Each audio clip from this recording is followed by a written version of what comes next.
Salimos en vivo en 5, 4, 3. Repensar los bienes comunes, actuar en unidad para protegerlos, es un segmento de alto nivel de la 42ª Conferencia General de la UNESCO, que se realiza en su sede, en París, Francia, y en otros 5 países.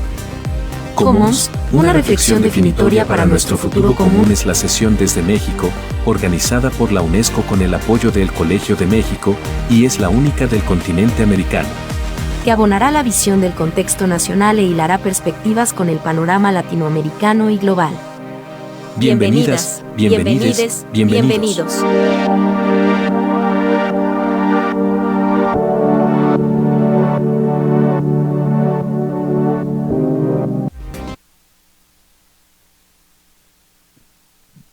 ¿Qué tal? Muy buenos días a todas, a todos, también a quienes nos acompañan en vivo en la transmisión. Primero tenemos un saludo de la presidenta del Colegio de México, de Silvia Elena Yorguli, si lo pueden poner por favor.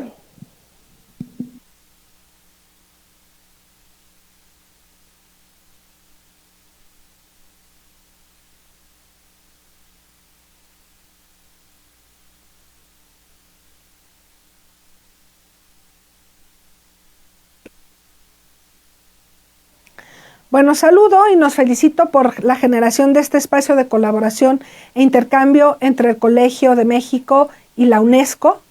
Agradezco que se vayan y se sigan generando estos espacios de colaboración conjunta entre ambas instituciones que compartimos objetivos comunes, compartimos preocupaciones, análisis y una agenda similar. Saludo con mucho gusto a Andrés Morales. Le agradezco el espacio para poder hablar justamente sobre estos procesos que nosotros observamos desde la academia y que desde los organismos internacionales también se observan y promueven la discusión.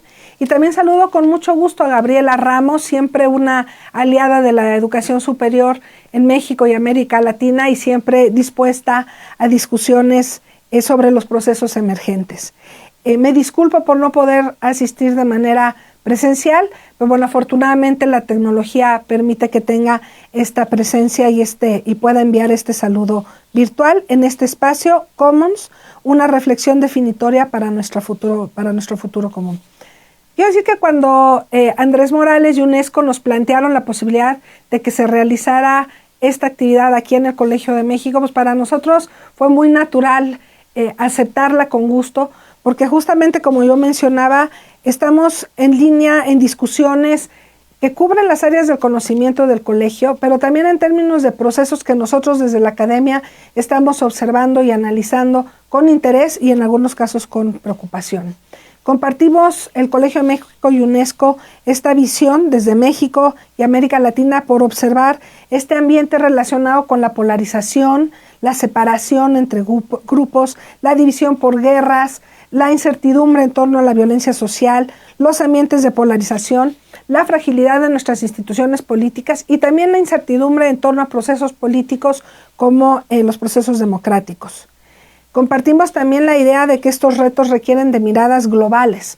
Por ejemplo, la persistencia de las desigualdades, el cambio climático, las migraciones internacionales, la economía digital, la inteligencia artificial, la protección de los derechos humanos son aspectos que requieren justamente estos abordajes desde una perspectiva global.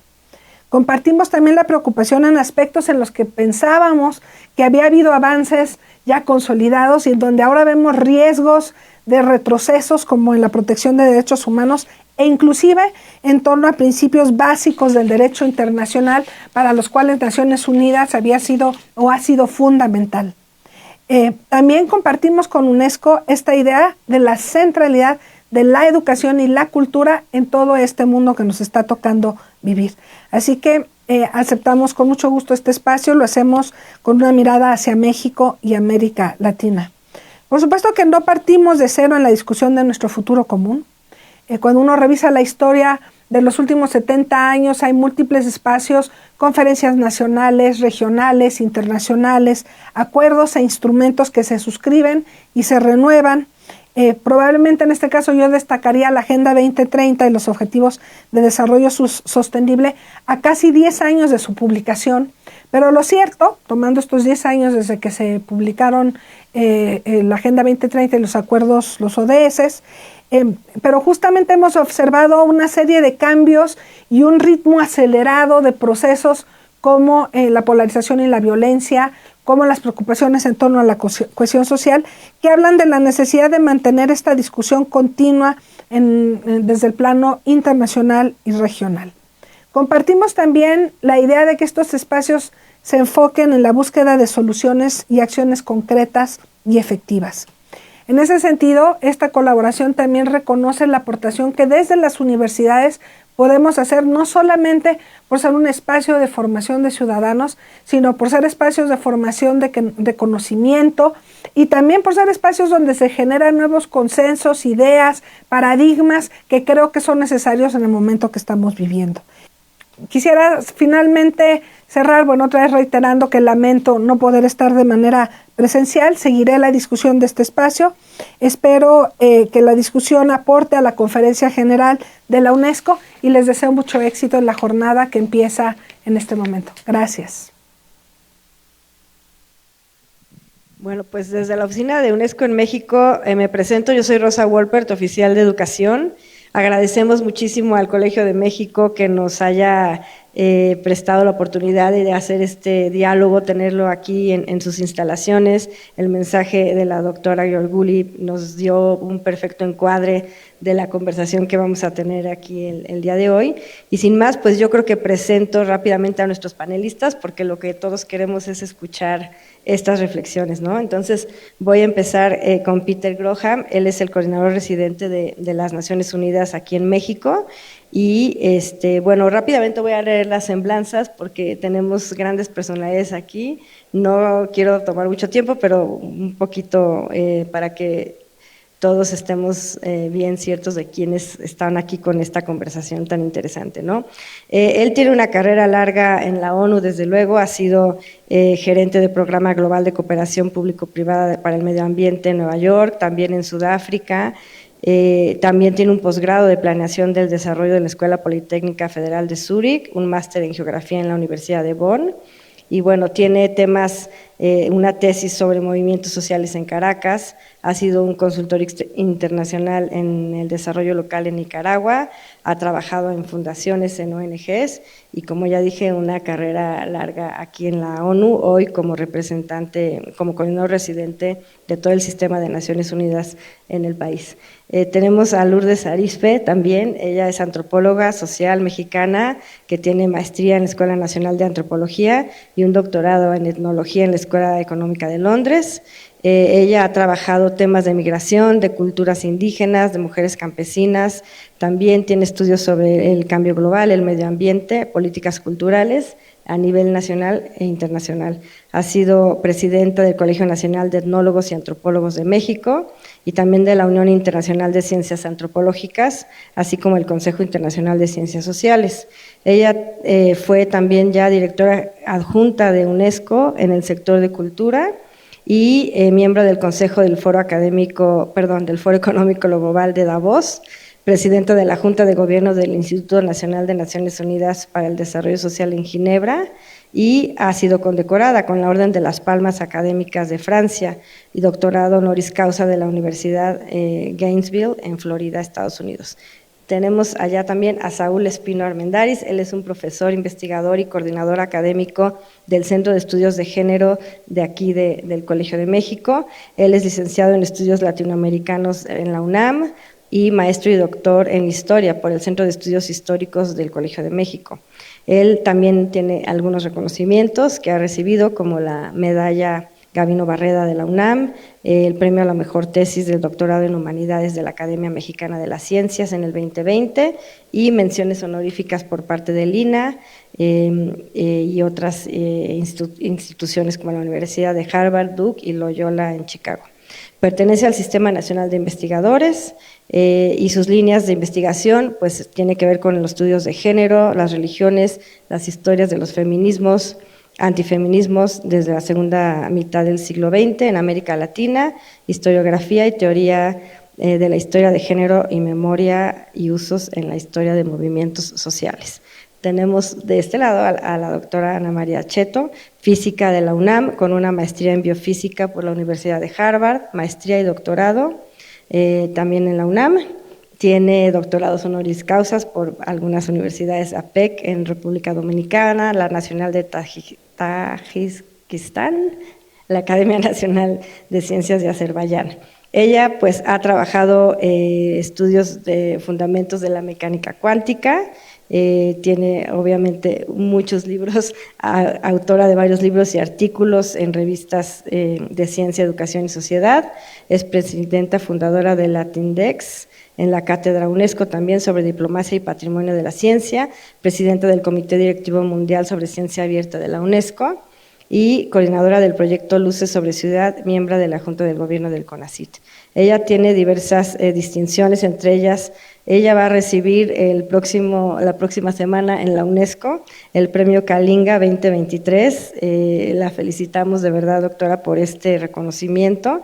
Ha sido también nombrada Mujer del Año 2003 y ha sido correceptora del Premio Nobel de la Paz en 1995 como miembro del Comité Ejecutivo de las Conferencias PUWASH y también como directora general adjunta del Organismo Internacional de Energía Anatómica, Atómica. Sí, perdón. Tenemos también a la doctora Silvia, a la doctora Silvia Ortega. Ella es socióloga, educadora, maestra en ciencias por la Universidad de Wisconsin, doctora en sociología por la Universidad de Texas, ha sido becaria Fulbright y LASPAW Scholar, también ha sido miembro del board en ambos programas. Ella fue rectora de la UAM Azcapotzalco, también de la UPN, y ha trabajado como consultora en organismos nacionales e internacionales, en la UNESCO, en la OREALC, OEI, entre otros. Recientemente encabezó el grupo de estudios sobre empleabilidad en el CONALEP, miembro del Consejo Ciudadano de la Comisión Nacional para la Mejora de la Educación y es miembro de la Red de Mujeres por la Educación. Ella ha sido subsecretaria de los servicios educativos del Distrito Federal y también de la educación media superior en la SEP en México. Y después tenemos también a Noel García allá, él es orgullosamente de San Baltasar Guelbala, Oaxaca, licenciado en Relaciones Internacionales por la Universidad del Mar, graduado con mención honorífica. Él tiene una estancia académica sobre historia y gobierno en la Universidad de Arizona, es egresado del programa de liderazgo para jóvenes indígenas en la Universidad de las Américas en Puebla, ha colaborado como traductor del español al Itzá zapoteco en el Fondo de Naciones Unidas para la Población y también en la Oficina de las Naciones Unidas contra la Droga y el Delito. Él ha sido galardonado con el Premio Estatal de la Juventud 2020 por el Gobierno de Oaxaca en la categoría Mérito Cívico. Colaboró en la construcción de la Estrategia Nacional de Juventudes en el 2023 de Amnistía Internacional y tiene también experiencia profesional en la Agencia Mexicana de Cooperación Internacional para el Desarrollo, el Instituto Nacional Electoral y la Secretaría del Bienestar, Tequio e Inclusión de Oaxaca. Actualmente él es presidente del Ateneo Nacional de la Juventud y integrante de la Red Juvenil por la Agenda 2030. Entonces, pues como ven, tenemos un panel súper diverso, especializado, interesante y creo que tendremos una conversación muy enriquecedora sobre lo que se comentó ya en la inauguración, en las palabras de bienvenidas, sobre qué tenemos como humanidad en común, cómo regresamos a pensar, a reflexionar sobre aquellos elementos que nos unen como humanidad y que nos permitan avanzar tanto en la Agenda 2030 como resolver algunos de los retos que estamos enfrentando. La humanidad está en un momento complicado, crítico, y es momento de detenernos a reflexionar, tejer lazos en común y pensar juntos desde estas distintas disciplinas que hoy nos encontramos aquí, cómo podemos ir hacia adelante, qué futuros comunes podemos imaginar entre nosotros que estamos aquí. Yo voy a hacer algunas preguntas y la idea es que cada uno de ustedes tenga unos 3 minutitos para reflexionar sobre ellas, entre 3 y 5. Yo sé que el tiempo es bien corto, pero de tal manera que todos puedan compartirnos sus ideas y podamos abordar como que las 3 instancias de este diálogo, ¿no? Quisiéramos empezar con el presente complejo, ¿no? Estamos en un momento, como ya dije, difícil de la humanidad, y entonces quisiéramos que nos pudieran aportar sus reflexiones sobre cómo ven este escenario actual de la humanidad, en dónde están los principales retos, los dolores que nos aquejan como civilización. Estamos pensando si es posible pensar en un espacio de convivencia pacífico y sostenible en medio de lo que estamos viviendo en tema de guerra, de desastres por cambio climático, y pensar si nos tenemos que resignar a estos porvenires catastróficos, qué mundo están viviendo nuestros jóvenes. Por eso era también importante integrar la presencia juvenil. Voy a empezar en este orden y después lo hacemos a la vuelta. Por favor, Noel. Sarsi Lora Ezaitu, Narnaka Noel García García, Naka Bendit Sahabin Loa. Buen día a todas las personas que nos acompañan, tanto de manera presencial como en línea. Mi nombre es Noel García, ya gracias por la presentación. Orgullosamente de San Baltasar Guelavila, una comunidad zapoteca y rural del estado de Oaxaca. Y bueno, primero agradecer la invitación a la UNESCO, a Dorian, a Araceli por la invitación que me hicieron. Y pues si vamos a hablar, ¿no?, de un tema fundamental como es el futuro, creo que la inclusión es indispensable, y gracias, ¿no?, por esta perspectiva de incluir a las personas jóvenes, esta perspectiva también desde los pueblos originarios, que he tenido experiencias, ¿no?, vivencias que contar. Y justo por esa razón inicié mi mensaje en zapoteco, porque seguramente, ¿no?, cuando yo estaba hablando se preguntaron qué está diciendo, a lo mejor es un saludo o tal vez no. Esa fue mi reacción la primera vez que entré a una escuela, al preescolar, cuando tenía 5 años y no entendía ninguna palabra en español porque mi lengua materna es el zapoteco. Y creo que son formas, ¿no?, violencias que no se visibilizan, que no se cuentan, que atravesamos las personas de pueblos originarios, desde niñas y niños, que cuando entramos, ¿no?, a la educación, eso es uno de nuestros principales dolores. Me encanta esa palabra en este bloque. Nuestros principales miedos, porque no sabemos a lo que nos enfrentamos. Y pues es una violencia, porque pues es una imposición que se le ha dado a los pueblos originarios de imponerles una lengua, de imponerles hábitos. Me gusta, ¿no?, por ejemplo, conversar con otros jóvenes de pueblos originarios que hemos desafiado nuestro destino, porque pues nuestro destino es quedarnos en nuestros pueblos, dedicarnos a las labores que hacen nuestros padres, nuestras madres, que por supuesto son trabajos dignos, ¿no?, pero también son agotadores, no son valorados, no están dignificados.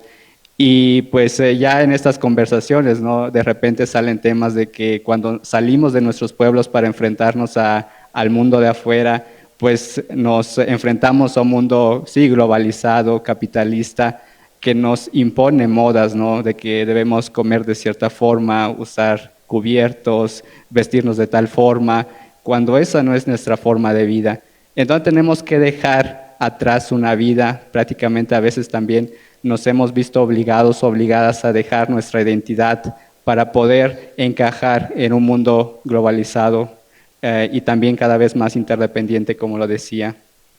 Y pues menciono esta parte porque también soy internacionalista de formación, y a lo largo, ¿no?, de mi trayectoria académica, profesional, pues me he enfrentado a estos retos, a estos dolores, a estos miedos de o pierdo mi identidad como joven de Itzaja, zapoteco, y encajo en este mundo como es, o cómo hago para equilibrar ambas partes sin perder mi esencia, mi yo, de quién soy realmente. Y me encanta el nombre de este bloque, ¿no?, el presente complejo, porque de eso se trata el mundo, la humanidad. Somos una especie diversa en nacionalidades, en etnias, en lenguas, en formas de vida, y al mismo tiempo enfrentamos problemas comunes. Enfrentamos problemas comunes como el cambio climático. Hace unas semanas vimos sus consecuencias en Acapulco, o muchas veces no pensamos que lo que sucede en la Franja de Gaza con Rusia o Ucrania no nos afectan como persona. Pero también seguramente muchas y muchos de ustedes han visto en memes de Facebook, ¿no?, de que si el precio de la tortilla en Chiapas se ve afectada por la guerra en Ucrania. Y por supuesto eso es un claro ejemplo de que vivimos en un mundo interdependiente, que cada vez está más conectado, y no solamente entre países, sino también entre personas. Otro ejemplo de este mundo complejo, interdependiente, es la ola de migración que estamos viendo actualmente desde Centroamérica, desde Sudamérica, y que me ha tocado ver, ¿no? Y también ayudar en Oaxaca en estas últimas semanas.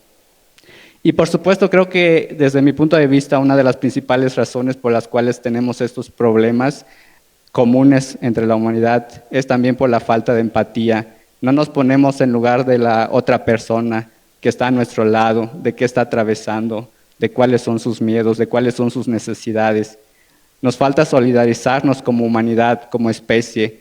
Si nosotros nos ponemos en el zapato de la otra persona, podemos entender o podremos entender, quizá no del todo, pero sí de alguna forma, todas sus inquietudes, sus vivencias, sus contextos, y solamente así podremos avanzar como humanidad. En tanto no tengamos esta empatía, este respeto, seguiremos viendo discursos de odio, xenofobias, nacionalismos, discriminación, racismo, etc. Entonces, tenemos problemas comunes y como humanidad también debemos solidarizarnos como especie para también tener soluciones comunes a todos estos problemas. No solamente como humanidad, porque también hay que romper esta visión de poner al ser humano al centro de todo. También debemos pensar en el planeta, que también es nuestra casa común, no tenemos otra. Entonces está en nosotras y nosotros tomar acción desde ahora para poder enfrentarnos a este presente complejo y también no perder pues nuestra esencia como seres humanos y también poner la dignidad humana al centro, ¿no? Y justo por eso hace unas semanas me pidieron compartir una frase, ¿no? Y mi frase era de que todos los derechos sean para todas las personas, que no sean un privilegio. Gracias. Gracias, Noel, muchas gracias. Gracias. Silvia.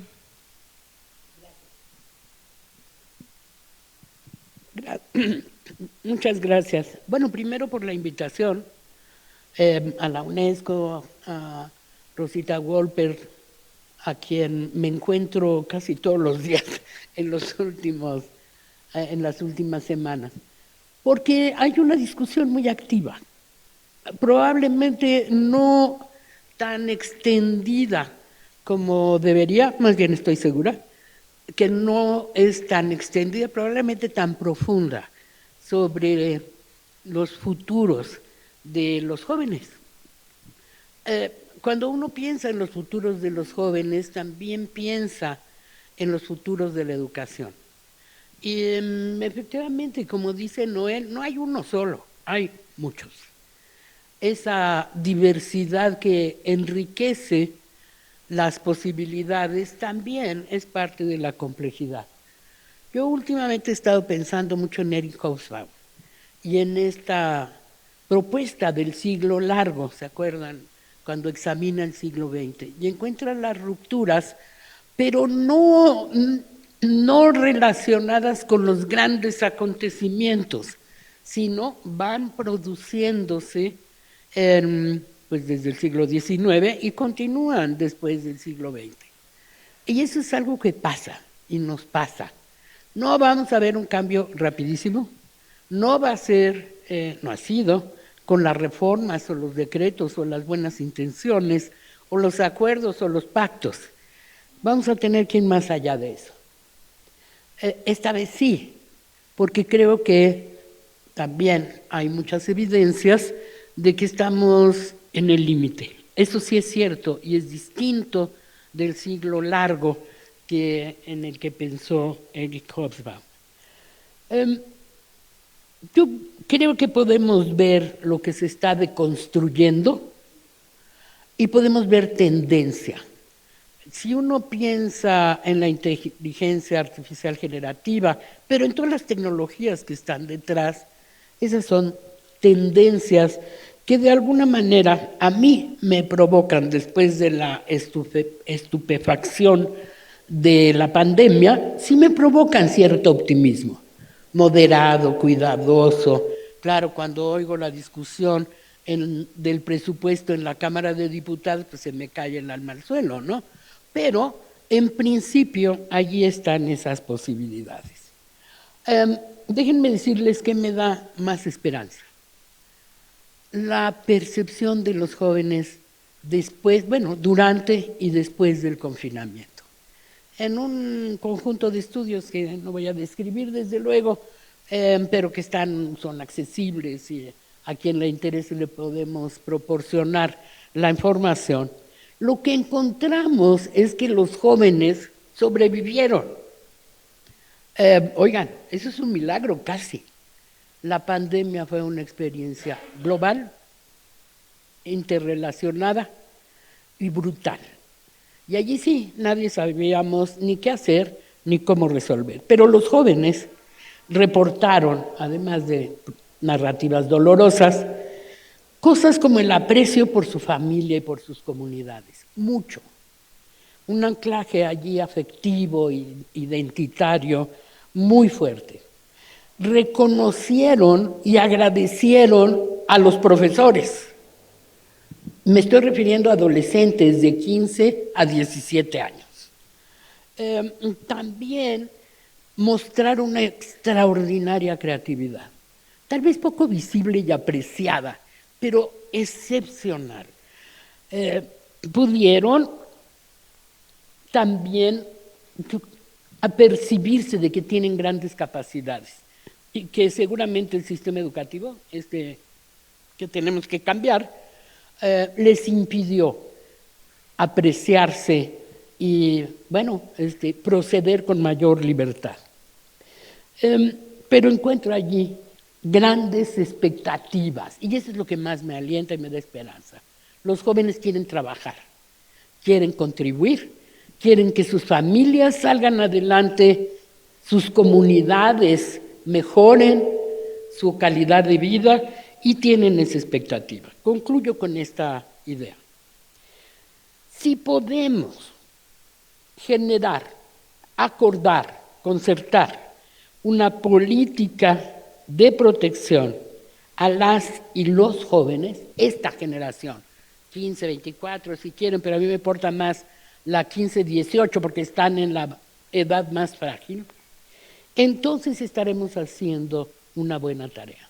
Sí necesitamos que se reinserten, sí necesitamos que regresen, pero no a la misma escuela, no al mismo paradigma educativo, desde luego, sino a uno incluyente, con acento en la igualdad sustantiva, oigan, con perspectiva de género, que atraviese la cotidianidad y con una alta calidad. Sí, porque solo una educación con alta calidad hace justicia y aquí lo que hace falta es justicia. Gracias. Muchísimas gracias, Silvia. Gracias. Doctora Cheto, por favor.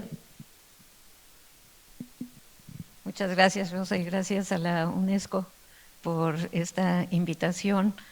Tenemos muy poco tiempo y nos tenemos que estar mordiendo la lengua, me da la impresión, ¿no? Pero bueno, por eso entraré en materia, porque además pues es lo que me corresponde como física. Dicen que los físicos somos científicos duros. La física es una ciencia dura, pero eso no significa que nosotros seamos duros. Hago la aclaración. Y quisiera referirme, pensando en el tema que nos convoca hoy, ¿verdad? Los comunes. Me quisiera referir a uno de los comunes, el conocimiento como un bien común, que es, yo creo que es uno de los retos justamente que enfrentamos hoy en día, es la apropiación, la privatización y comercialización del conocimiento. Y es algo de lo que puedo hablar, pues. Y para ello me gustaría, para ser breves, referirme a usar unas citas que tomo prestadas con la debida cita, ¿verdad? De un libro muy interesante que se llama Commonwealth 2011 de Hart y Negri, porque pienso que le dan al clavo a lo que quiero decir. Dicen, lo común, aquello que le pertenece a la humanidad en su conjunto, ha sido cercado por el mercado y por los sistemas financieros.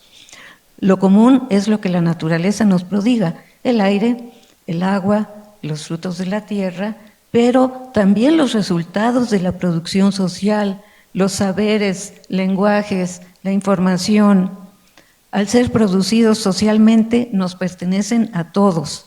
Y sin embargo, debido a su mercantilización, la gran mayoría de la población no puede acceder a ellos.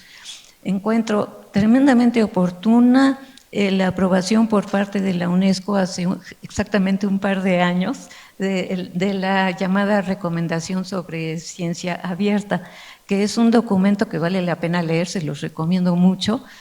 No es una recomendación, contiene muchas recomendaciones muy bien planteadas, fue producto de un trabajo de consulta, hubo procesos de consulta regional, etcétera. Y es un documento muy esperanzador, yo diría, y muy, muy importante porque sí, cierto, estamos viviendo un mundo actualmente con muchas fracturas, hay muchas fracturas en la sociedad y aquí también pensando más positivamente, recuerdo una frase que dice que las fracturas, ¿verdad? Los resquicios es por donde se cuela la luz y tenemos que ver la luz. Y sí, yo creo que sí la hay, porque podemos revertir este proceso de mercantilización, lo tenemos que revertir, no solamente podemos hacerlo. Y ahí tenemos que actuar desde el acto individual, ¿verdad? Cada uno de nosotros desde nuestra trinchera, es lo que hemos estado haciendo, por ejemplo, en la región, dando visibilidad a la ciencia que se produce en nuestros países, pero también promoviendo, de acuerdo con la recomendación de la UNESCO, el acceso abierto, para empezar, abierto y libre a la producción científica, sin cortapisas, que no se siga comercializando, y también el acceso a la posibilidad de participar en el proceso de creación de conocimiento, de creación de ciencia. Creo que este es un bien común que nos caracteriza de manera muy singular a nuestras sociedades compuestas por seres humanos, porque la empresa científica es algo que nos hace particularmente humanos y debe ser parte, pues, de nuestra identidad como seres humanos. Yo quisiera hablar en la segunda parte de hacia dónde veo las cosas, pero por lo pronto aquí lo dejo. Muchas gracias. Muchísimas gracias, doctora Cheto. Peter.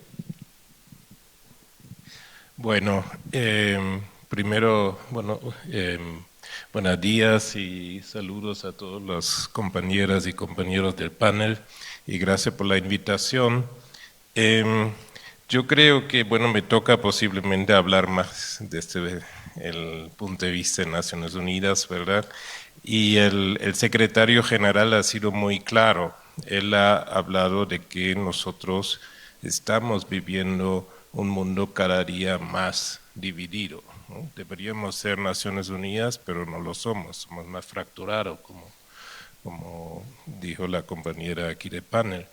¿Y qué significa esto? ¿Qué significa si vemos que hoy en día estamos confrontándonos con crisis de bienes comunes? El bien común más importante para el mundo es la paz, y eso no lo tenemos. Tenemos conflictos muy importantes que han surgido recientemente, pero también tenemos muchos conflictos de largo plazo que están afectando a muchas personas en este mundo. Y no solamente los conflictos abiertamente bélicos entre estados o dentro de estados, sino también aquí en América Latina nosotros tenemos un conflicto latente de violencia que causa muchos muertos diariamente. Y entonces esto es un tema. Otro tema es toda la parte del el cambio climático y los crisis en medio ambiente, ¿verdad? la humanidad no ha logrado tomar decisiones para frenar el cambio climático, y hoy en día tenemos que enfocarnos mucho más en cómo los países pueden adaptar a los efectos del cambio climático.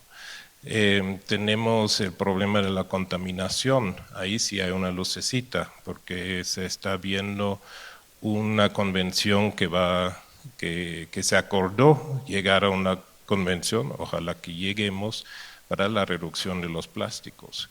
Tenemos el problema de la biodiversidad. Tenemos un problema de solidaridad que posiblemente se ha manifestado nunca más abiertamente como con la pandemia, cuando había países que produjeron vacunas y no lo compartieron, lo acapararon y no lo dieron a los países que necesitaban.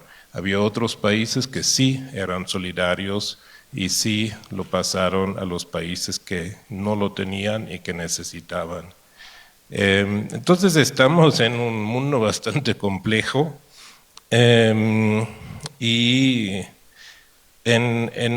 yo creo que un mundo en crisis, ¿verdad? Y hay mucha fractura, no solamente en términos políticos, también en términos económicos, y muchos critican que las instituciones ya no están aptos para esto. En primer lugar, el Consejo de Seguridad, que no refleja el mundo de hoy, y que necesitan obviamente reformas, pero está muy difícil porque los países que tienen el poder no han sido hasta ahora muy en favor de hacer los ajustes que se necesitan. Ahora, sin embargo, y esto yo creo que es lo importante, las crisis también tienen un momento de oportunidad, porque tan profundo que es la crisis en que yo creo que todo el mundo se está dando cuenta que estamos en un mundo que no puede seguir así. Y esto yo creo que es una gran oportunidad. Es una oportunidad para repensar no solamente cómo podemos solucionar alguna de estas crisis, sino también cómo podemos llegar a las causas. Si hoy vemos los conflictos que hay entre países o entre grupos armados, si ven tanto Ucrania como Israel y Palestina, estos son conflictos por décadas. Esos no son conflictos nuevos. Y no podemos simplemente pensar cómo se llega a una resolución de este momento bélico, sino también cómo llegamos a solucionar la raíz de estos conflictos. Entonces, y eso en la mayoría de los conflictos es el caso. Igualmente se mencionó el tema de la migración, que es otro tema que hoy, y especialmente aquí en México, nos está ocupando mucho. Aquí no solamente vienen personas de América Latina, sino México hoy está recibiendo personas de más de 110 países de todo el mundo. Igualmente hay que preguntarse, claro, hay que atender, hay que asegurar que los migrantes y las personas que buscan protección sean protegidos, que se respeten sus derechos, que tengan acceso a sus necesidades, etc. Pero otra vez hay que pensar por qué tenían que salir de sus países y dónde están ahí, qué tipo de causas hay, económicos, políticos, conflictos, intervenciones externas como las sanciones, causas de cambio climático, etcétera, y que tendríamos que ver cómo en estos países podemos apoyar como humanidad para resolver estas causas para que las personas, los que no quieren migrar, también hay personas obviamente que quieren migrar voluntariamente o por buscar una mejor vida en otra parte, pero que los que no, que están forzados a salir de su país, que ellos pueden quedar en las comunidades donde están. Entonces ahí, y en base de esto, y con eso termino, disculpa, quisiera mencionar que el secretario general ha creado un documento, una propuesta que se llama Nuestro Futuro Común, y es la base para una cumbre de futuro del próximo año, que va a haber el próximo año, y la idea es que en esta cumbre de futuro, ojalá algunos de estos temas muy esenciales se pudiera encontrar unos acuerdos comunes entre los países de este mundo. Gracias. Muchas gracias a ti, Tito.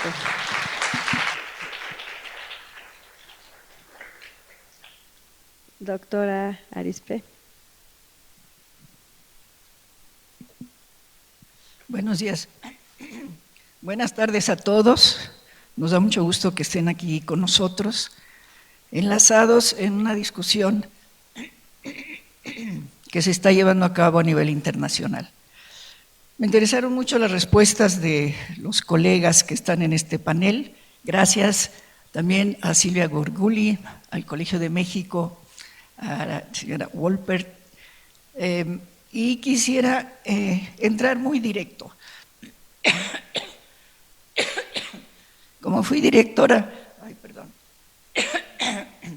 adjunta para la cultura en la UNESCO, yo sé que todas las decisiones se toman por consenso y no hay nada más difícil en el mundo que lograr estos consensos.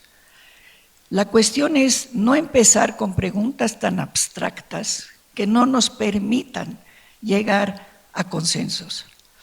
A estas alturas se ha dicho todo y como decía don Javier Pérez de Cuéllar, con quien trabajé muchos años, podríamos empapelar Naciones Unidas con resoluciones. Pero esto sí es importante, porque después de muchas discusiones se llega al consenso. Pero vayamos a una precisión en la búsqueda de conceptos nuevos, operativos, creativos, que estoy segura que es, por ejemplo, lo que le interesa a Joel, que es joven, que viene con una cultura muy culta y que quiere hacer nuevas cosas y nuevos proyectos. Lo que importa mucho es entender lo que nos está sucediendo. Déjenme muy rápidamente contarles una anécdota. Acabo de estar en Acapulco durante la llegada imprevista del ciclón nivel 5. Nos anunciaron a las 10 de la mañana que era tormenta tropical. Como éramos antropólogos, estábamos en una casa en la playa, dijimos, conocemos, hemos pasado este trabajo de campo, nos quedamos. Bueno, nunca nos habríamos imaginado lo que sucedió. Cómo estallaron las vidrieras, las cancelerías, los muebles volando a varios centenares de metros de donde estábamos. En fin, esto para decirles, el problema que tenemos actualmente es que el marco de conocimientos que tenemos actualmente ya está rebasado por los acontecimientos y no hallamos cómo llegar a cambiar ese marco. Y solo lo haremos a través de la ciencia abierta, de la que habla Ana María Cheto, de las nuevas aportaciones de los grupos que estaban marginados, los indígenas, las mujeres, todos los grupos sociales distintos. Solo lo haremos así y además si precisamos un nuevo lenguaje, necesitamos nuevos términos y nuevas propuestas sumamente concretas. Tenemos un gigantesco acervo de conocimientos que sí nos van a servir. Son todos los saberes tradicionales y los etnoconocimientos de los pueblos que han vivido en la tierra, pensando en la tierra, cultivando su tierra, cuidando sus bosques. Y ese conocimiento tiene que ser el punto de partida, porque además si no empezamos con esos conocimientos, la gente le va a costar mucho trabajo conectarse con un discurso internacional que tiene otro tipo de dinámica. Se necesita valorar esos conocimientos, construir sobre estos conocimientos y lograr entonces la autoorganización a nivel local, regional, continental, para una cooperación que sea a todas las escalas, porque eso es lo que se pierde de vista también. Es decir, la forma en que está operando el debate tiene que cambiar, y eso es lo que yo propondría, y esto estoy muy contenta de que Silvia Ortega, que tantos años ha logrado hacer que los jóvenes piensen, se desarrollen y sean creativos, es gracias a ella. Me da mucho gusto que ella nos esté contando el éxito de lo que sí se ha logrado en algunas cosas, y eso es lo que hay que recoger. Es todo lo que quisiera decir.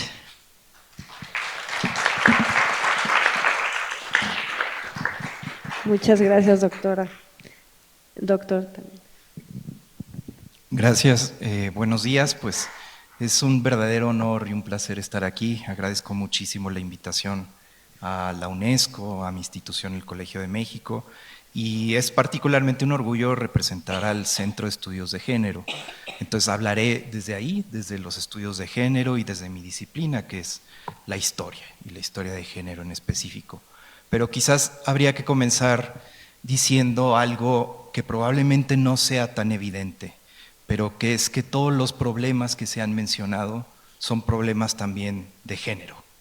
Todos los problemas, educación, discriminación, cambio climático, guerra, todos tienen una dimensión de género súper relevante, que es imposible comprender y mucho menos proponer soluciones a esos problemas sin entender esta dimensión de género.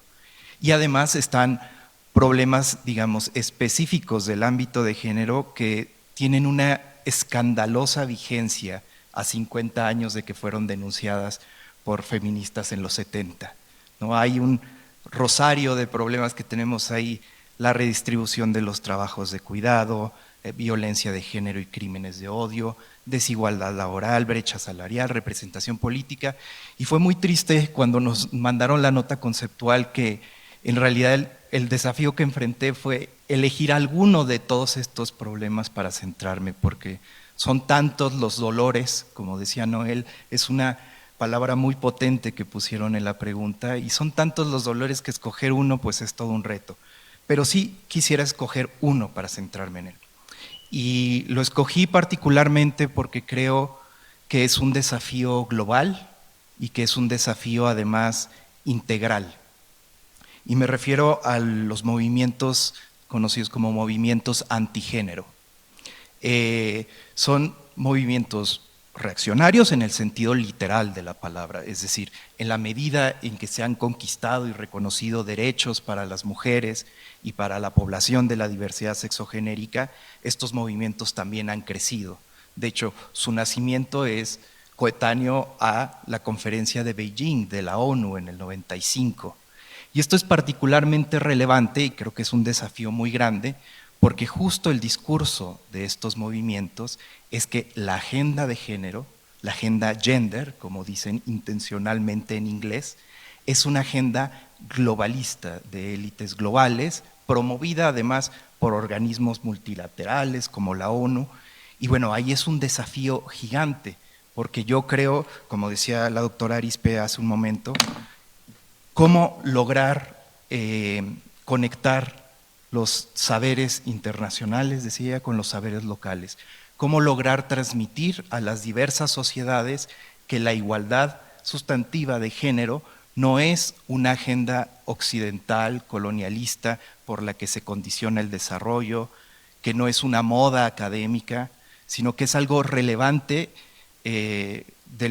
una agenda de la cual nos beneficiamos todos. No es algo solo relevante para las mujeres ni para las personas de la población, de la diversidad sexogenérica, sino si uno entiende la categoría género, hablando de pensar como en un nuevo vocabulario y nuevos conceptos, si uno entiende la categoría género no solo como lo que nos permite entender que las diferencias percibidas entre los sexos son construidas históricamente, sino también que todas las relaciones de poder son relaciones que se articulan desde el género. Entonces es algo que nos interpela a todo mundo. Y por eso empezaba diciendo que todos estos problemas que se enumeraron son problemas que tienen que ver con género. Y bueno, entonces como tratando de resumir como 3 desafíos concretos. El primero es cómo defender, preservar y ampliar los derechos reconocidos y conquistados. Nuestra presidenta hace un momento decía que vemos en riesgo derechos que pensábamos que no íbamos a ver en riesgo, ¿no? En mayo tan solo fue lo de Roe versus Wade, que es un ejemplo muy claro de cómo ningún derecho está escrito en piedra y todo puede estar en riesgo. El segundo, lo que decía, cómo lograr que las iniciativas, leyes de instituciones como los organismos multilaterales, como la ONU, la UNESCO, que no sean percibidas como algo foráneo, ajeno, impuesto. Y el tercero es cómo desde los movimientos sociales y de resistencia le damos espacio a la diversidad y pluralidad sin que esto se convierta en una división y atomización de esfuerzos, que creo que es algo particularmente relevante en el campo de los movimientos por los derechos humanos de las mujeres y de la población de la diversidad sexogenérica. Entonces, bueno, ahí lo dejaría. Muchísimas gracias, doctor. Bueno, pues esta primera sección ha sido sumamente rica, interesante. Estamos hablando de varios temas, pero al final coincidimos y confluyen en que estamos viendo un momento en donde vemos amenazados el ejercicio de los derechos humanos, algunos bienes comunes que también ya se mencionaron, y también se mencionó cómo es esta dualidad de la enorme diversidad que tenemos como humanidad, pero que a la vez enfrenta estos problemas, estos temas comunes, y cómo encontramos ahí, en esos problemas, en esas crisis, la oportunidad de encontrar soluciones y salir adelante de estos procesos que estamos viviendo actualmente, ¿no? Entonces, creo que ese sería un poquito ahorita el marco común de lo que hemos hablado, desde luego, enfatizando el tema de la relevancia de atender de manera integral a los jóvenes y de posicionar y entender la agenda de género y su implicación en todo esto que hemos estado mencionando, ¿no? Y con ello pues pasaríamos al segundo bloque, en donde estamos hablando de cuáles son esas fortalezas. En este momento quisiéramos hablar, y creo que por los tiempos podríamos unir el bloque 2 y el bloque 3, me parece, porque podemos hablar de nuestras fortalezas, lo que tenemos, lo que encontramos cada uno desde nuestros ámbitos, y cómo esas fortalezas nos pueden llevar a repensar, a recuperar la historia para hacer justicia. Eso también se habló hace un momento, de quienes están sufriendo amenazas al ejercicio de sus derechos, cómo planteamos un nuevo pacto social para este siglo, qué pasos podemos dar avanzando hacia futuros justos, inclusivos, esperanzadores y sostenibles. Entonces, si están de acuerdo, yo uniría como estos dos bloques, lo que tenemos como fortaleza y qué podemos pensar para construir estos futuros comunes. Y ahora empezaríamos al revés con el doctor Espino. Gracias. Pues sí, después de un diagnóstico algo lúgubre, sí hay razones para tener esperanza y hay fortalezas.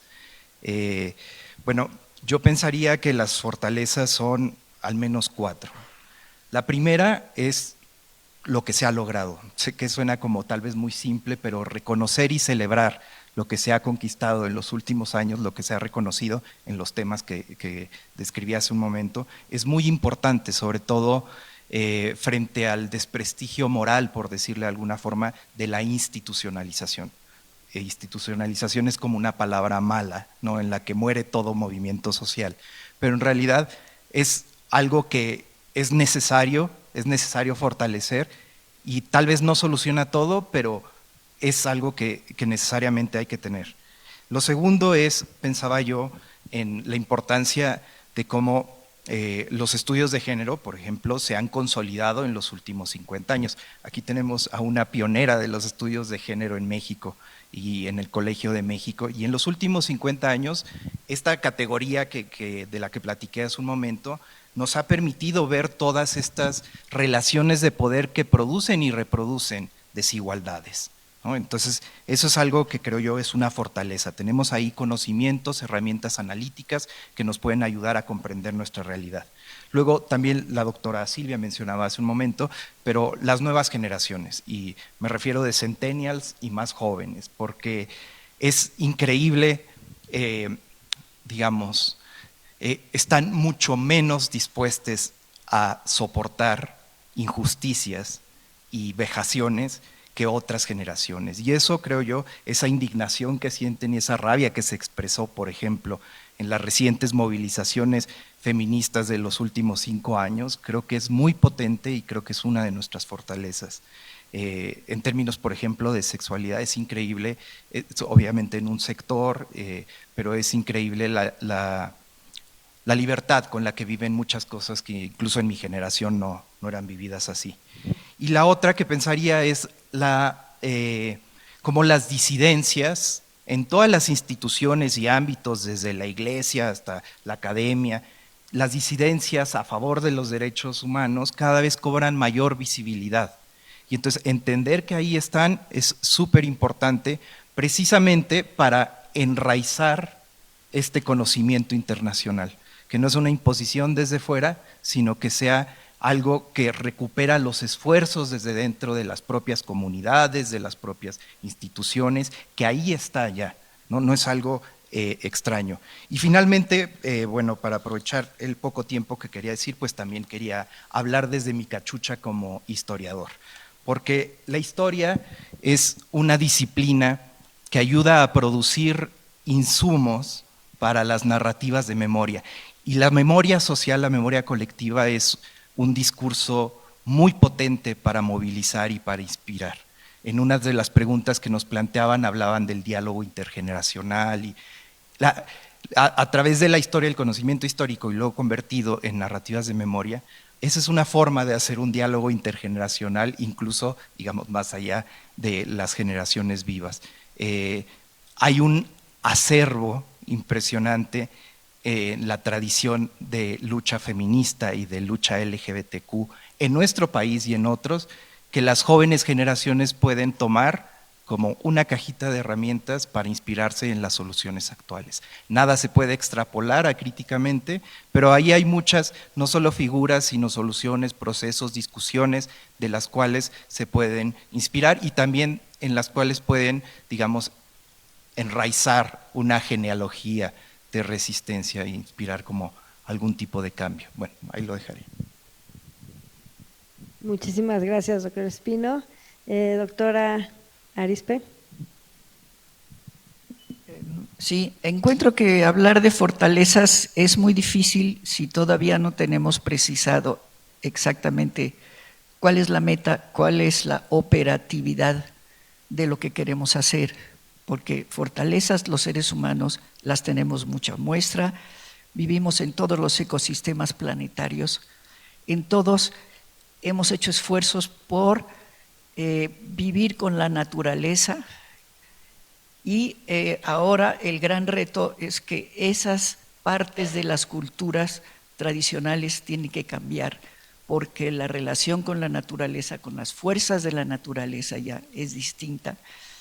Yo diría que en estos momentos el cambio climático para los seres humanos es un ciclón de nivel 5 y créanme cuando les digo que eso es muy destructivo a menos que haya un método para enfrentarlo, que sí es como dijo el doctor Grohmann, de adaptación, pero llega un momento en que los seres humanos fisiológicamente, mentalmente, tenemos entonces que cambiar ideas base para poder hacer una adaptación de esa envergadura. Entonces, vayamos directamente a estas nuevas discusiones, usemos nuevos términos y logremos, como bien dijo el doctor Espino, movilizar esas fuerzas que ya están movilizadas, pero hay que darles estas nuevas herramientas. Eso es lo que yo pienso. Muchas gracias, doctora. Bueno, yo cuando hablamos de nuestras fortalezas, una cosa que estoy tratando de posicionar es, tomamos también conciencia de las bases que tenemos, ¿no? Hace un par de semanas celebramos el Día de Naciones Unidas, tenemos una Carta de Naciones Unidas que es bastante poderosa. Tenemos este año 75 años de la Declaración de Derechos Humanos. Muchos, si nosotros hablamos con colegas, no estaríamos seguros si hoy en este momento se firmaría, los 193 países de Naciones Unidas firmarían esta Declaración de Derechos Humanos. Entonces es una base muy poderosa para el derecho internacional, para el derecho humano, para los derechos humanos y para el derecho humanitario que en este momento está violado en muchas partes. Entonces yo creo que hay que estar consciente de esta base y obviamente de ahí emanan muchos otros temas o muchos que nos ayudan de tener un sentido común, una base común para poder convivir en el mundo, y mucho de esto está también en los diferentes países en que estamos. Ahora, para otra base que tenemos es la Agenda 2030. Yo siempre trato de explicar la Agenda 2030 porque viene desde fuera, desde lejos, aunque todos los gobiernos lo han firmado. Si ustedes revisan los objetivos, los metas y los indicadores, los 17 objetivos y todo lo que está ahí, esto es sentido común, esto es un catálogo de mejores prácticas en los 17 temas que tiene la agenda. Y entonces la pregunta es si esto es, porque esto viene de muchas discusiones, de muchos de los foros internacionales en donde se acordó mucho de estos temas. Ahora, si eso debería ser sentido común, porque no se implementa, ¿verdad? Porque estamos tan rezagados. Entonces, ahí esto es la gran pregunta. Y no creo que es por falta de conocimiento y todo eso, sino simplemente porque hay barreras en los países, también temas de poder, temas financieros, etcétera, que simplemente no nos ayudan a que se ponga el énfasis en tratar de lograr estos objetivos y estándares. Y por esto, uno de las iniciativas que tiene el secretario general es tener este próximo año esa cumbre del futuro. Y la idea es de tener acuerdos sobre ciertos temas que ayudan a acelerar ese tipo de agenda y que también pone algunos temas que sí no están tan claros en la agenda, como por ejemplo varios temas relacionados a nuevas tecnologías, al tema digital, etcétera. Pero, ¿cuáles son estos temas que se quiere? Uno es un mejor manejo de los choques, como por ejemplo los diferentes catástrofes, crisis bélicos, etcétera. Una mejor inclusión especialmente de los jóvenes.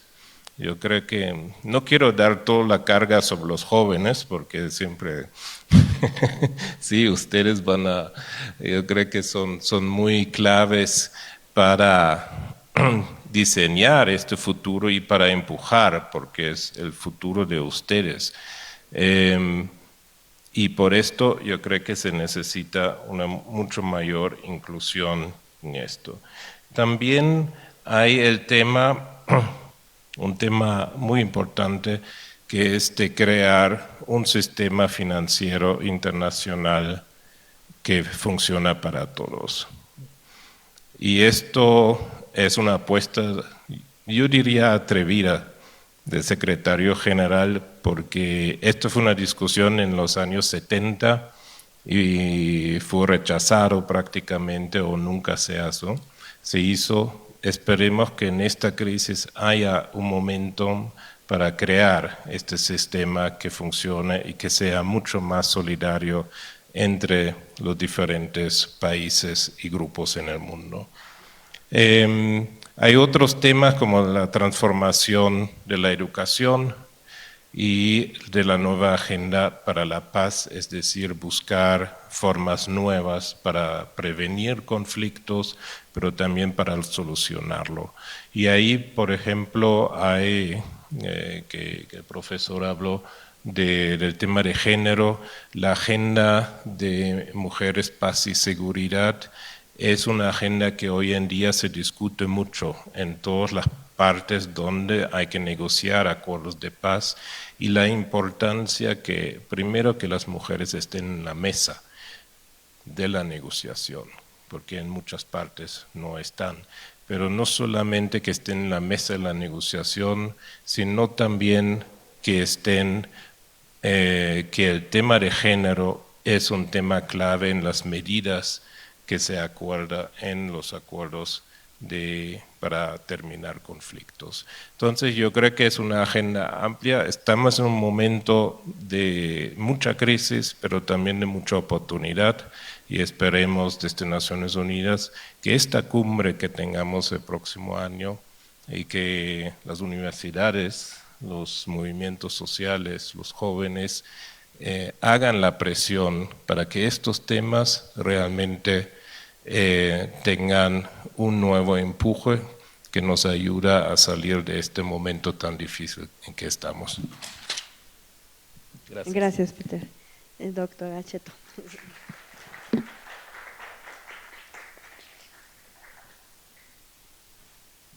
Muchas gracias. Bueno, sí, me complace ver que hay mucha coincidencia. Creo que estamos todos de acuerdo y supongo que el público también, ¿verdad?, en que hay muchas cosas que cambiar. Se necesita cambiar el sistema educativo, se necesita cambiar el sistema científico también, la cultura científica, se necesita cambiar el sistema financiero, se necesita cambiar la estructura de las Naciones Unidas, y son cambios que deberían ser de fondo, o sea, no se trata solamente de una, como decimos, una manita de gato, ¿no? Y se requiere una actitud realmente autocrítica, crítica, ¿verdad? Porque hay problemas de fondo y qué bueno que se está reconociendo aquí y que lo está reconociendo muy bien, muy claramente el secretario general de las Naciones Unidas. Cierto, no basta con declaraciones hay unas muy bonitas, ¿verdad? Pero hay que dar los pasos para que se vuelvan efectivas. La recomendación que yo mencioné de ciencia abierta también es, digamos, es un argumento declarativo no vinculante, pero reunió consenso, logró consenso, y eso es importante porque eso significa que sirve de guía, como también la Declaración de las Naciones Unidas. Y aunque lo consideremos utópico, pero nos dice por dónde caminar. Y hablando de las fortalezas, sí tenemos fortalezas. Yo voy a mencionar la diversidad como una gran fortaleza. La diversidad lingüística, la diversidad cultural, la diversidad biológica. Me recuerda, por cierto, el título de nuestro futuro común, el título de la cumbre de 1992 de Río, ¿verdad? Y que además dio lugar a un documento muy valioso de la región en América Latina, que era nuestra propia agenda común, nuestra propia agenda, pero dentro del contexto internacional. Creo que sí se han dado pasos en ese sentido, hay más conciencia y también, es cierto, veo más conciencia entre los jóvenes. Yo quisiera decir que por ahí de los 80, 90, cuando empezó este proceso de globalización rampante, yo me sentía angustiada. Yo dije, esto nos lleva a la homogeneización, a la pérdida de todas esas diversidades que he mencionado. Y no, ¿por qué? Porque hay resistencias, porque hay disidencias, ¿verdad? Y esas juegan un papel esencial y los jóvenes lo están demostrando cuando salen a las calles. Y no solo los jóvenes, también están saliendo las otras generaciones, afortunadamente, y todos juntos. Y hay movimientos de gente joven y de gente no tan joven, no solamente por la paz, por el desarme nuclear en particular, que sigue siendo un gran problema. Entonces, esas son nuestras fortalezas, pero ¿cómo las usamos? Y aquí yo apelo a los conceptos de la gran economista Eleanor Ostrom, Premio Nobel de Economía, hasta me sorprende que le hayan dado el Premio Nobel de Economía, si me permiten, que decía, la capacidad de los individuos para administrar los recursos tanto naturales como inmateriales, varía dependiendo de las posibilidades y la disposición de la comunidad para autogobernarse. Necesitamos recuperar esa disposición y esa capacidad en todos los ámbitos. Yo mencioné la privatización del conocimiento, tenemos que recuperar la capacidad de no solamente generar conocimiento, de darlo a conocer, de participar en él y de hacerlo accesible a todos. Yo creo que ahí tenemos mucho futuro, pero tenemos que trabajar para ello, precisamente recuperando esta capacidad a todos los niveles. Y yo lo dejaría aquí por el momento con un tono de optimismo, pero tenemos que pasar de esa acción individual que mencioné al final de mi primera intervención a la acción colectiva. Y hay mucho campo para ello. Muchas gracias.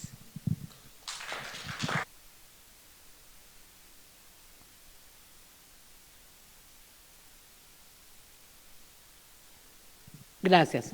Entonces vamos a proporcionar ideas, porque este es el último bloque, ¿verdad? Correcto. Bueno, esto es como telegramas. Aunque yo creo que hay ideas ya sobre la mesa que ayudan mucho a que esta parte sea, que yo quiero proponer, sea más enunciada de una manera breve. Yo quiero perseguir la idea de un pacto. Claro, en este país cada 6 años hemos hecho pactos, alianzas. Entonces, esta idea muy poderosa que decía Lourdes, pues sí, un pacto, un acuerdo, una acción colectiva, como decía Anita, pero otra, con otro lenguaje, con un propósito que tiene que estar claro, pero que tiene que perseguirse de maneras muy diversas. No vamos a estar de acuerdo, excepto en la base, en la parte más básica. Y allí tenemos ventajas. Una, ya no basta el derecho a la educación. Eso fue muy importante, pero es insuficiente.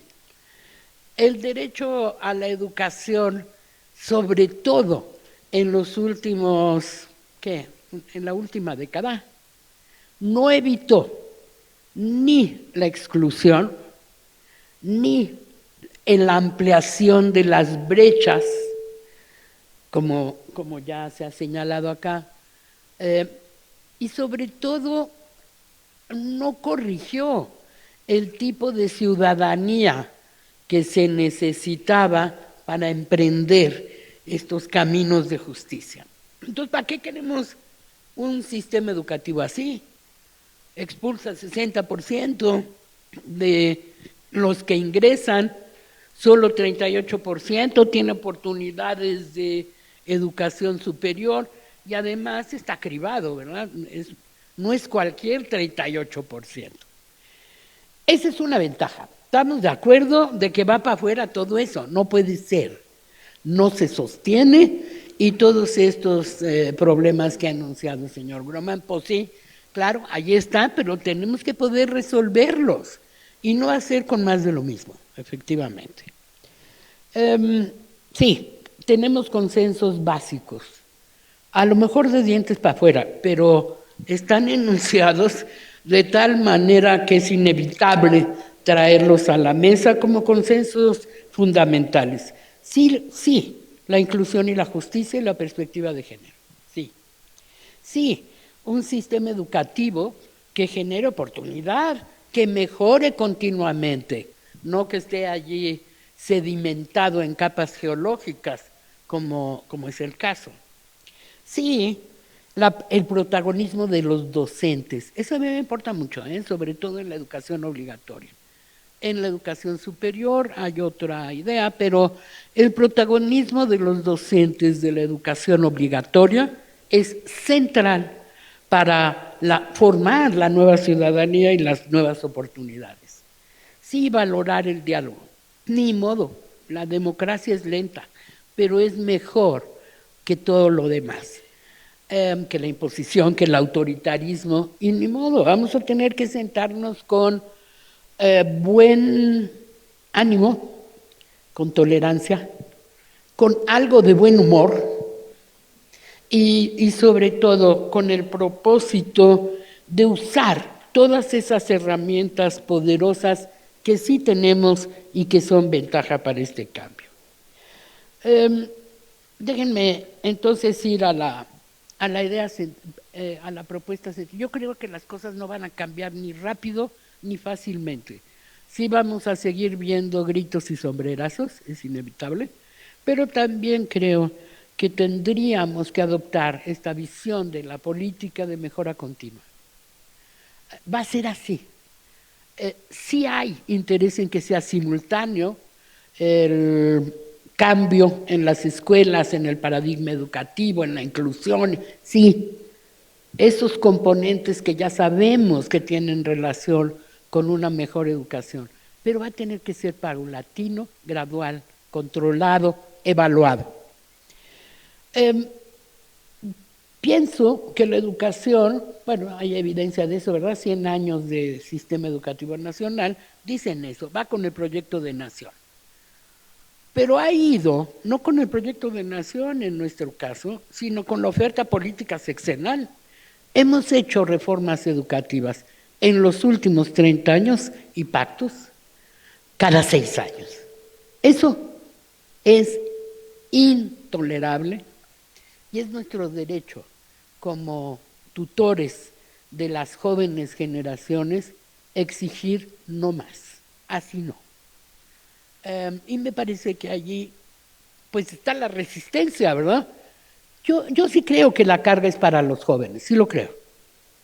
Pero también creo en el valor de los buenos consejos, de las posturas políticas honradas y sin más interés que el impulso a algo que me parece que es la idea central, y con eso concluyo. Sí, un pacto, sí, pero un pacto para que las generaciones jóvenes puedan hacer sus propios futuros.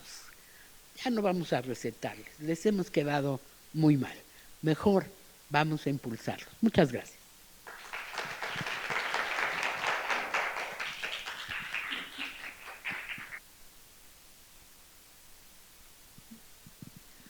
Bien, en la parte de nuestras fortalezas, por aquí traje un video de un colectivo de mi comunidad que justamente representa, ¿no?, estas fortalezas que tenemos también en nuestros pueblos originarios, no solo visto desde esta riqueza cultural, porque también se han tendido a folclorizar a los pueblos originarios cuando también tenemos necesidades, tenemos contextos, ¿no?, tenemos nuestras formas de vida propias. Pero pues también en la parte de nuestras fortalezas, que es lo importante del segundo bloque, y también, ¿no?, ya aterrizando al tema de Agenda 2030, porque vengo en representación de la Red Juvenil, ¿no?, por la Agenda 2030, que se acaba de instalar hace un mes por parte del Secretariado Ejecutivo del Consejo Nacional para el Cumplimiento de la Agenda 2030 aquí en México. Y pues desde los pueblos originarios tenemos muchas prácticas que podemos aportar para el cumplimiento de este plan de acción. Porque si bien es cierto, es un plan que se adoptó en Nueva York, en una ciudad y también sociedad cosmopolita por los gobiernos del mundo, pues también podemos aportar. Una de las bondades de la Agenda 2030 es esta apropiación desde lo local que se puede hacer. Y por supuesto, ¿no?, en nuestros pueblos, y por eso me encanta el nombre de este encuentro, de bienes comunes y cómo actuar en unidad para protegerlos. Porque justamente en nuestros pueblos originarios pensamos en los bienes, en los recursos naturales, en el territorio, desde el comunalismo, que es esta organización política y social que se piensa, ¿no?, desde la comunidad y para la comunidad. Y por supuesto en temas como la paz, el ODS 16, instituciones sólidas, se promueve mucho la cohesión social a través de este comunitarismo, de esta comunalidad. Y por supuesto, ¿no?, la defensa del territorio, que también aporta mucho a enfrentar el cambio climático, y también se pueden adoptar muchísimas cosas porque en los pueblos originarios tenemos este vínculo muy estrecho, ¿no?, entre ser humano y tierra, y que incluso la tierra, el territorio, los recursos naturales, el medio ambiente están incluso por encima, ¿no?, de los seres humanos, gracias a este respeto que se tiene a la tierra, porque es la que nos provee de agua, de alimentos, etcétera. Por supuesto también el tema de justicia, ¿no? En los pueblos, por supuesto, la justicia no se imparte, ¿no?, por una persona, sino a veces es la propia asamblea quien se encarga, ¿no?, de dictaminar alguna resolución, algún fallo o incluso, ¿no?, alguna sentencia si es el caso. Y por supuesto también el propio Coneval ha dicho, ¿no?, que la pobreza es más ruda en las zonas urbanas que en las zonas rurales, porque en las zonas rurales de alguna forma este comunitarismo que existe entre la población también aporta que si alguna persona atraviesa una necesidad, entre todas y todos nos apoyamos. Mi mamá siempre me decía cuando estaba en la universidad en otra ciudad, ¿no?, de que le preocupaba de que yo comiera, de que yo pues tuviera, ¿no?, satisfecha mis necesidades básicas, porque ella me decía, aquí en el pueblo no te preocupes por nosotras y nosotros, porque vas con una vecina y un vecino y le pides prestado alimento, tortillas, te lo va a dar porque te conoce y sabe, ¿no?, que le vamos a devolver eso que nos está pidiendo prestado. Pero aquí en la ciudad, pues le vas y le pides prestado para comer a una persona, pues no te lo va a dar, ¿no? Entonces también creo que debemos aprender de esa empatía de la que hablaba hace un momento, que existe en los pueblos, ¿no?, para también avanzar como humanidad hacia un futuro más prometedor. Por supuesto también hay muchos retos, ¿no?, que también hay que visibilizar desde nuestros pueblos originarios, y justamente estos espacios son para eso. Por supuesto existen los retos en materia de género.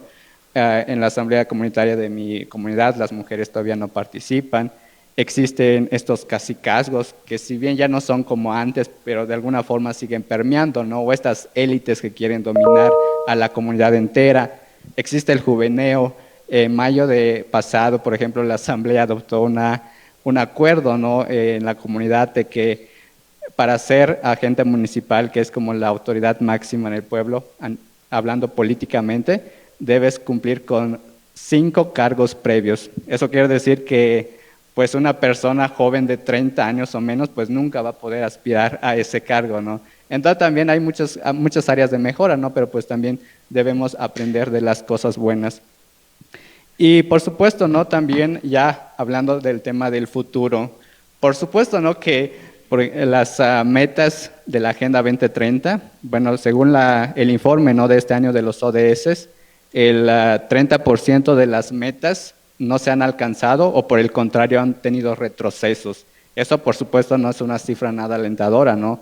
O el hecho también de que también, según información de la propia ONU, una persona joven que nació en el año 2000 sufrirá 7 veces más las olas de calor que una persona que nació en la década de 1960. Por supuesto, eso tampoco es nada prometedor para una persona joven, ¿no?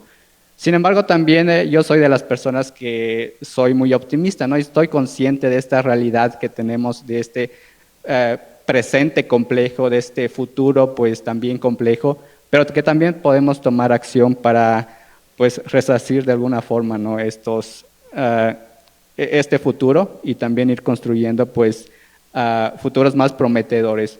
Pero también estar consciente, ¿no?, de que quizá muchas cosas por las que nosotras y nosotros estamos luchando no vamos a ver sus beneficios en nuestra generación, sino serán las generaciones venideras las que podrán gozar de ellas.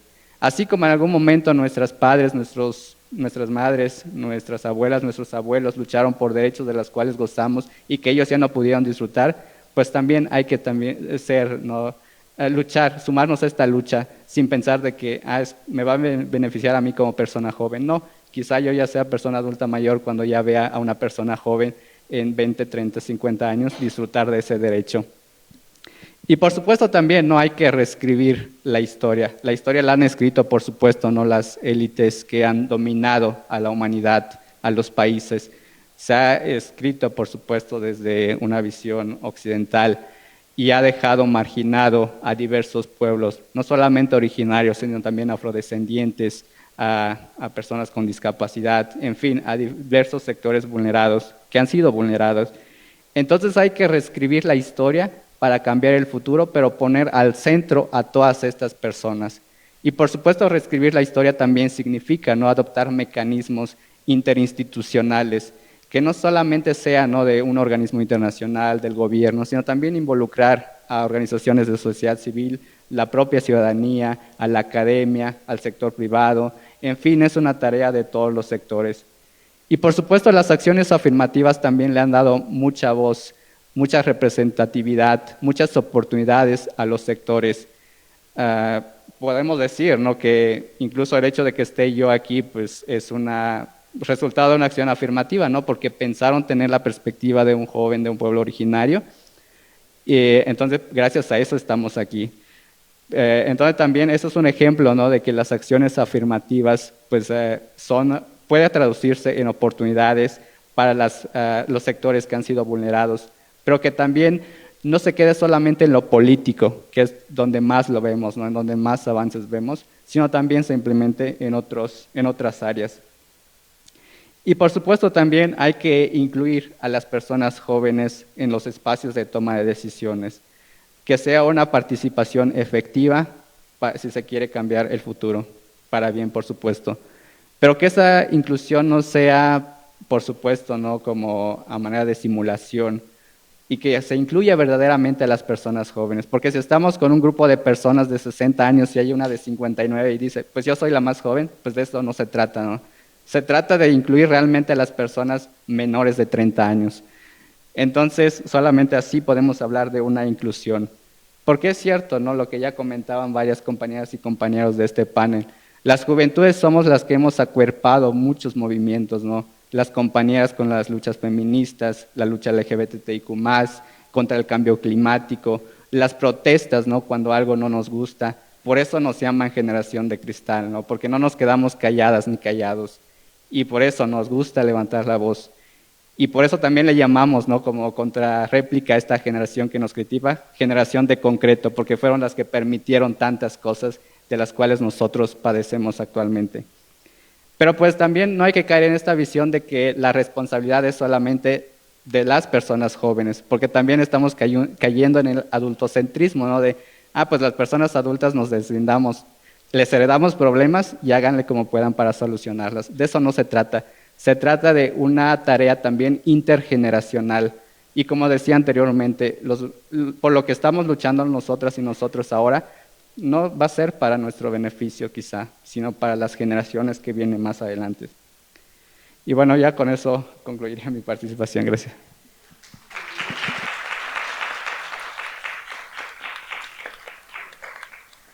Muchas gracias, Noel. Pues la verdad yo quisiera pensar que esta conversación era un punto de partida y no un punto de llegada, porque es corto el tiempo que teníamos, es a veces difícil llegar a concretar en cuestiones muy específicas en un tiempo tan corto, ¿no? Es así como se tenía pensado esto, como lanzar esta reflexión conjunta y empezar a partir de esto que se ha dicho el día de hoy. Creo que hay consensos bien interesantes, como el que necesitamos un cambio pero profundo, disruptivo y radical en la forma en la que se vienen haciendo muchas cosas, que ese cambio no implique desconocer los logros que se tienen, los avances que como humanidad hemos logrado, que se puedan retomar, que podamos regresar a conocimientos ancestrales y retomar las bondades que ahí encontramos en temas importantes que tienen que ver con el relacionamiento con la naturaleza, con el cambio climático, con el trabajo en comunidad y desde luego el pensar en cómo los jóvenes están heredando algo que nosotros hemos creado y que en esa misma medida tenemos la responsabilidad de trabajar con ellos para pensar en soluciones comunes que nos permitan avanzar en la consecución de los objetivos de la agenda que, como ya explicó el coordinador residente, pues toman en cuenta la gran mayoría de los problemas, dolores que hoy estamos lidiando con ellos, ¿no? Y como eje transversal está desde luego también el tema de la equidad de género presente en los dolores que nos aquejan, también presente en los logros que tenemos y deben estar también en las soluciones que pensemos, ¿no? Entonces, yo creo que hoy cerraría con esto. A mí me gustaron muchas de las cosas que dijeron, el pacto, o sea, muchas de las cosas que se han dicho, es difícil retomar todo en un espacio tan breve, insisto, pero ojalá que nos ayude esto a continuar reflexionando, a aportar, a comprometernos con el cambio, a comprometernos con la Agenda 2030 y a comprometernos con las generaciones futuras. Muchísimas gracias a todos por su atención.